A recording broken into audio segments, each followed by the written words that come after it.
কিশোর কুমারের জীবন ছিল বৈচিত্র্যে ভরা। ৫৮ বছর বয়সের এই শিল্পীকে নিয়ে নানা কথা শোনা যায়। কোনটা সত্য আর কোনটা গুজব বলা মুশকিল। তাকে নিয়ে বহুল প্রচলিত একটি কথা, তিনি নাকি ঘরে কঙ্কাল আর মাথার খুলি নিয়ে ঘুমাতেন।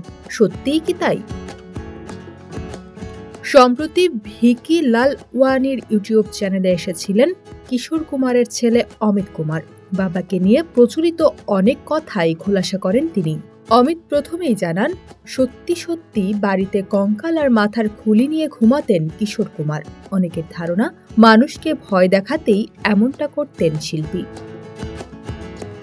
তবে সাক্ষাৎকারে অমিত বলেন তাদের বাড়িতে মাথার খুলি রয়েছে, যদিও সেটা কাউকে ভয় দেখানোর জন্য নয়। তিনি বলেন, ওগুলো আমরাই এনেছিলাম।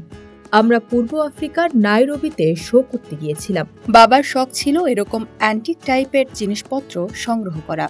ফেরার পথে আমরা এগুলো নিয়ে এসেছিলাম। ওগুলো এখন ট্রাস্টের কাছে আছে।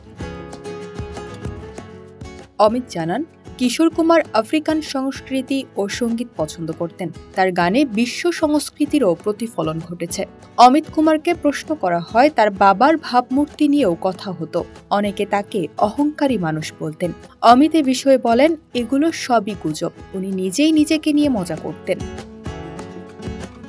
বাবা বলতেন, আচ্ছা, পৃথিবী আমাকে পাগল বলে, আমি নিজেও তো বলি এই পৃথিবী পাগল। যে আমাকে পাগল বলে তাদের বলতে দাও, এটা খারাপ কিছু নয়। বাবা ভাবতেন সবাইকেই একদিন এই কঙ্কালের মতো হয়ে যেতে হবে।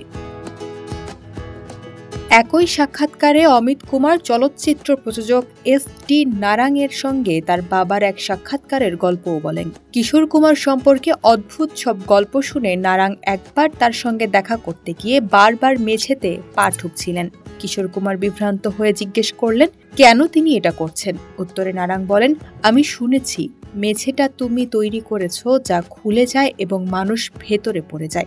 এটা একটা ফাঁদের দরজার মতো।